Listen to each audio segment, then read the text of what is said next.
Hello guys. Hello दोस्तों, hope so you all are good. आशा करता हूँ आप सब अच्छे होंगे। तो आज का जो मैं टॉपिक लेके आया हूँ वो आपके लिए बहुत ज़्यादा इम्पोर्टेंट रहेगा, बिकॉज़ आज मैं आपको एक टॉपिक में बताने वाला हूँ ऐसे 7 पॉइंट्स जो आपको एसी लेने से पहले ध्यान में रखने हैं, जिससे आपको आगे जाके इन फ्यूचर कभी दिक्कत ना आए और आपके रूम के लिए कौन सा एसी सफिशेंट या बेस्ट रहेगा। इस वीडियो में आपको मैं पूरा डिटेल में बताऊंगा। तो एसी लेने से पहले ये 7 पॉइंट बिल्कुल अपने ध्यान में रखिए।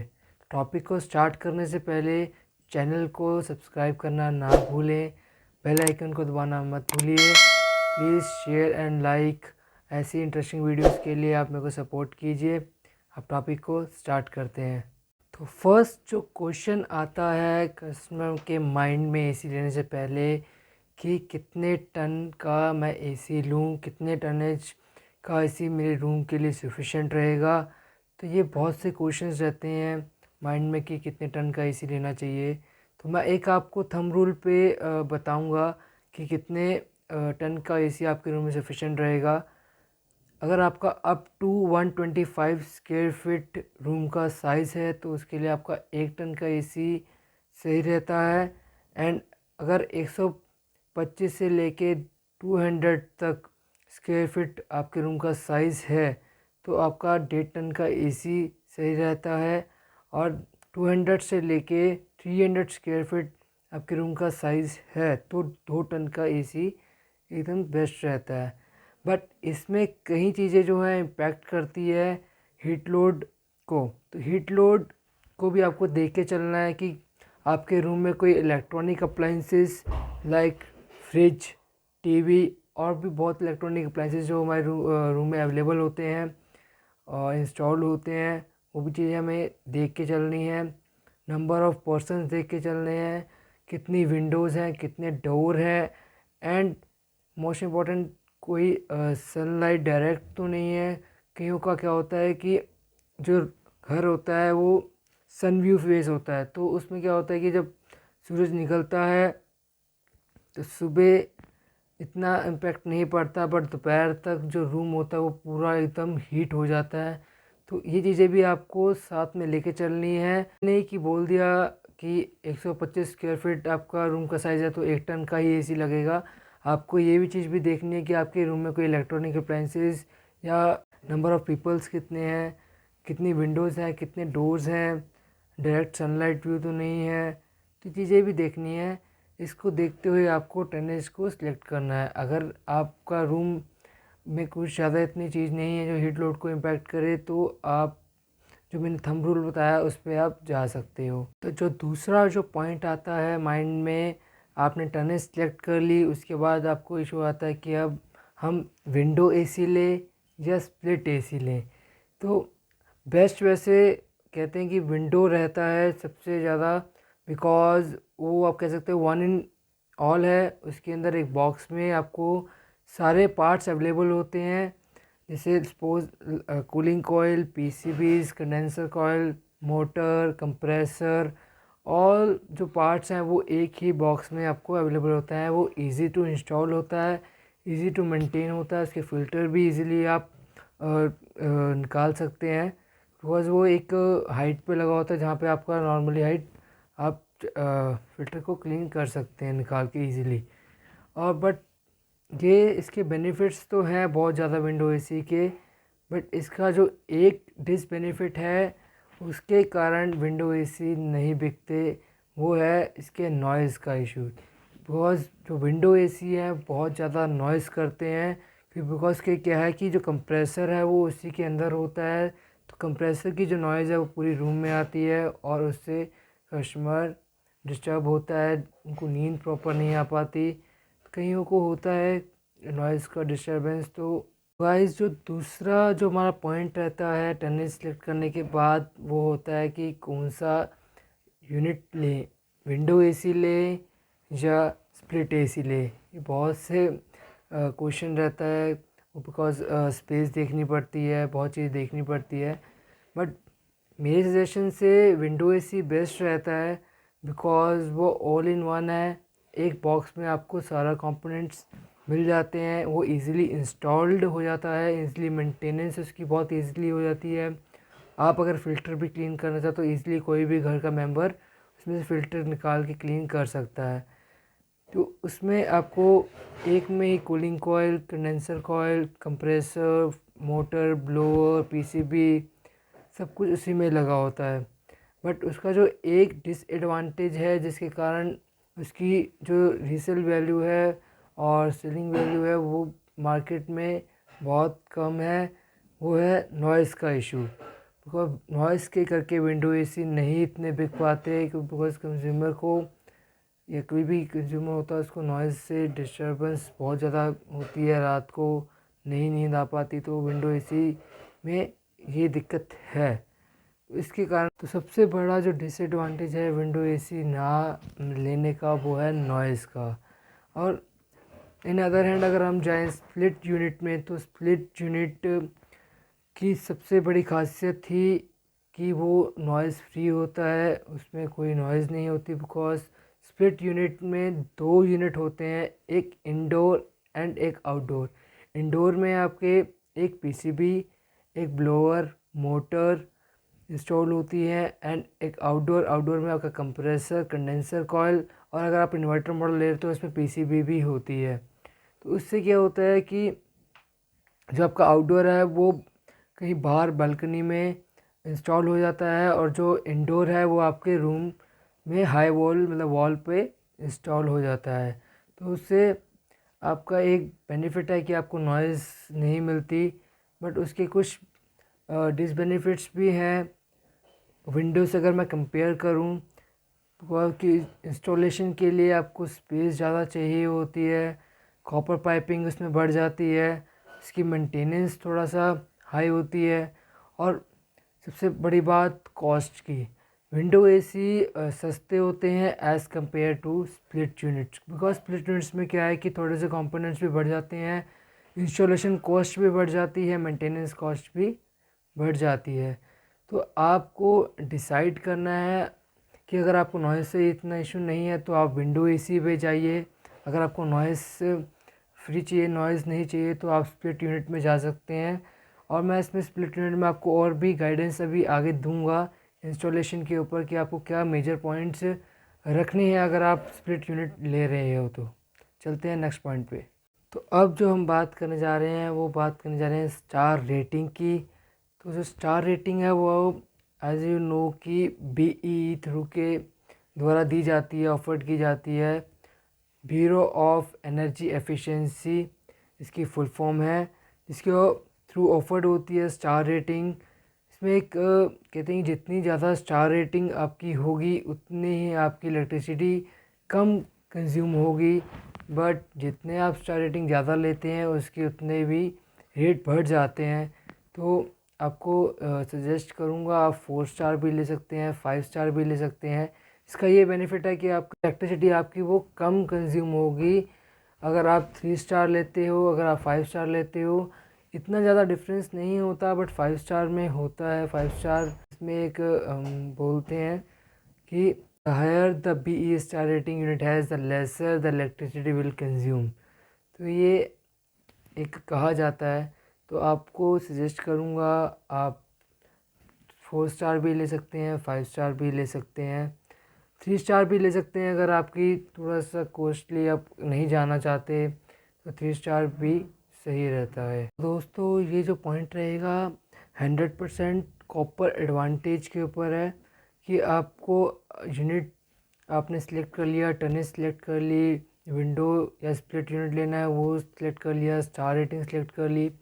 अब जो मेन पॉइंट है, आप डीलर पे तो चले गए बट वो आपको बताएंगे कि ये एलुमिनियम, जी नया फीचर आया एलुमिनियम आया है यूनिट। अब जो आउटडोर है उसमें एलुमिनियम फिंग्स आती हैं, एलुमिनियम कंडेंसर कॉइल आता है।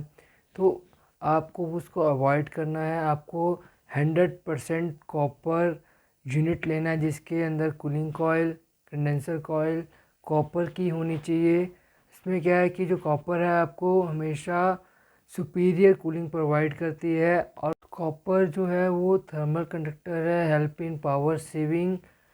कॉपर यूनिट क्या आपका जो बेनिफिट है वो आगे मेंटेनेंस के उस पर भी इम्पेक्ट करता है कि आगे जाके जब आपकी वारंटी आउट हो जाती है, उसके बाद अगर आपकी कोई इशू आता है आउटडोर यूनिट में, तो कॉपर कॉइल्स जो होती है वो रिपेयरेबल होती है, उसमें आपको ज़्यादा कॉस्ट नहीं देनी पड़ती। और वही अगर आपका उसकी जगह एलुमिनियम लगा हो तो आपको वो रिपेयर नहीं होगा, वो रिप्लेस ही होगा।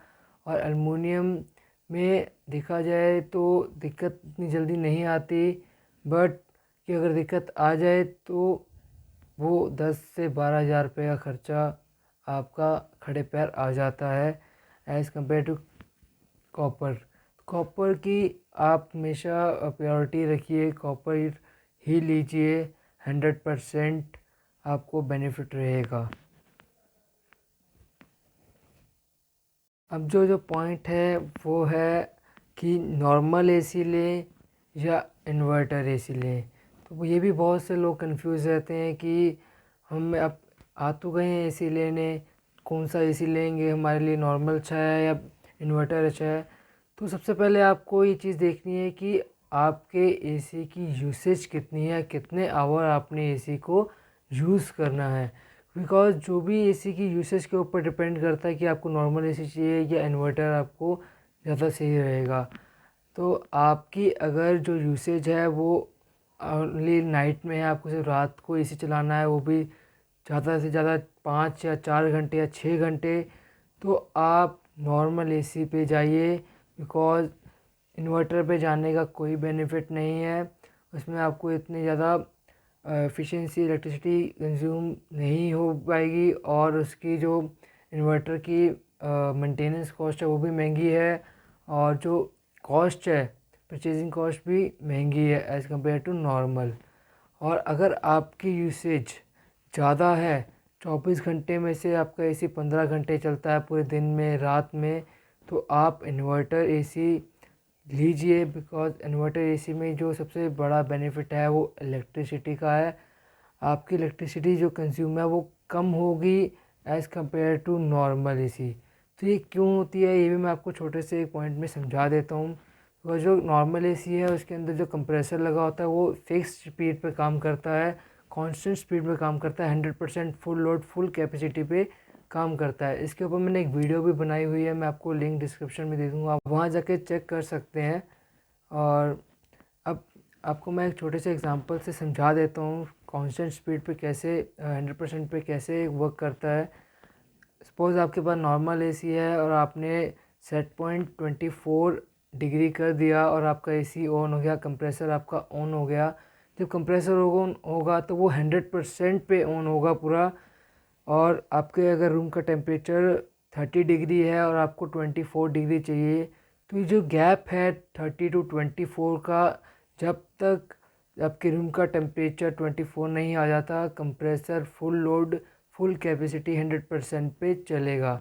उसके बाद जब 24 आ जाएगा वो बंद हो जाएगा, और जब तक आपका रूम का टेम्परेचर थोड़ा सा अप नहीं होगा, 26 तक नहीं जाएगा, वो कंप्रेसर ऑन नहीं होगा। तो इससे क्या है कि आपकी जो इलेक्ट्रिसिटी है वो बहुत ज़्यादा कंज्यूम होती है, इलेक्ट्रिसिटी का बिल ज़्यादा आता है। तो इसी को देखते हुए न्यू टेक्नोलॉजी कंपनीज़ ने निकाली, जिस पे अब कंपनीज और ज़्यादा वर्क कर रही हैं, इन्वर्टर टेक्नोलॉजी। तो इन्वर्टर टेक्नोलॉजी में क्या आपको बेनिफिट मिलता है, जो इसका कंप्रेसर होता है वो वेरिएबल स्पीड पे काम करता है, आपको यूनिफॉर्म कूलिंग प्रोवाइड करता है, आपके रिक्वायरमेंट के हिसाब से आपको कूलिंग देता है।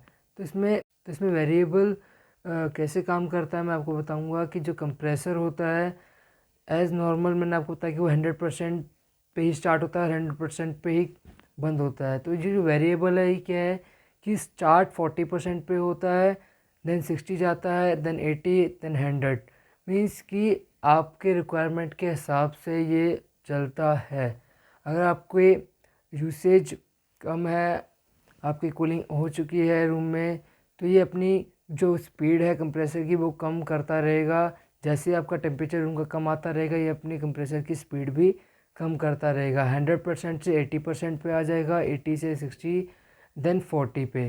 तो इससे क्या होगा, जब आपके एक रूम टेम्परेचर ये मेंटेन कर लेगा तो ये बहुत कम जो करंट आपको मैं एम्पियर्स में नापते हैं, तो ये बहुत कम एम्पियर्स पे चलेगा, बहुत कम एम्पियर्स पे रन करेगा, जहां आपको एक सफिशेंट कूलिंग, यूनिफॉर्म कूलिंग देगा और मेंटेन रख करके रखेगा आपका सेट पॉइंट 24%।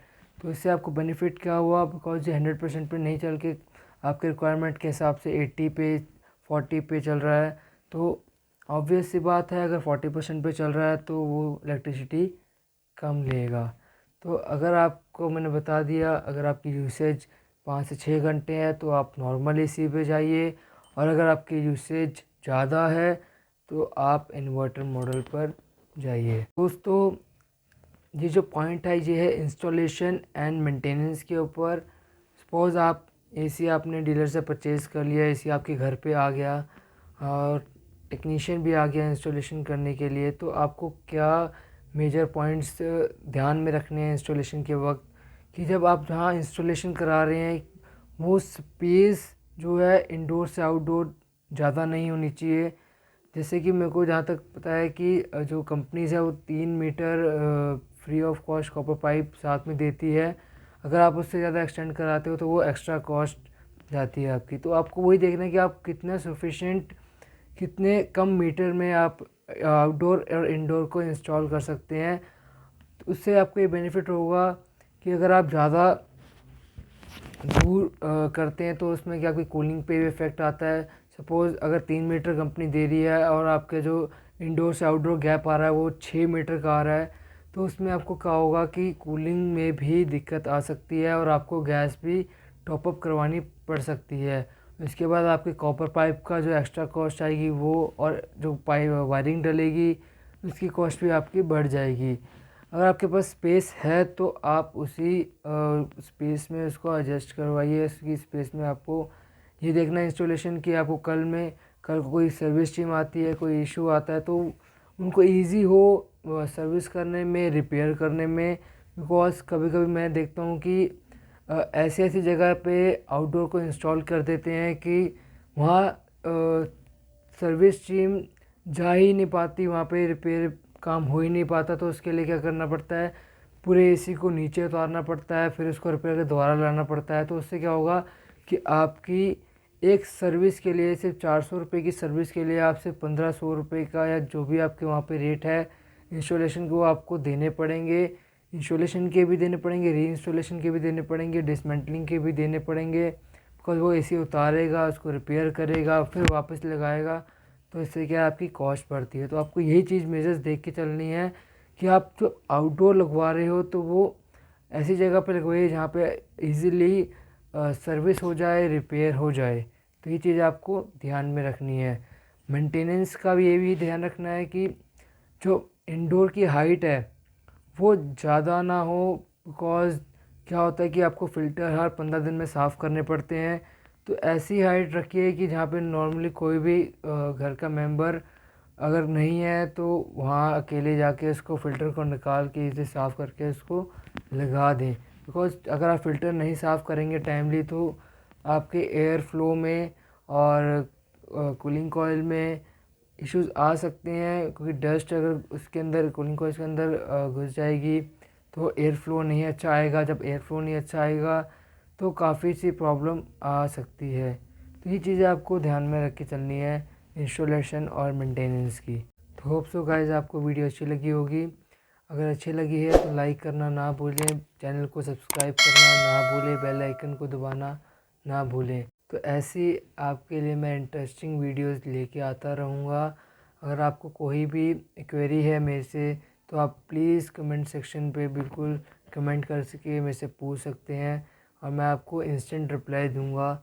ऐसे ही आपको मेरे को बताते रहिए किस किस टॉपिक पे मेरे को वीडियो बनानी है और मैं आपके लिए वीडियो बनाता रहूँगा। थैंक यू गाइस, मिलते हैं नेक्स्ट इंटरेस्टिंग वीडियो के साथ।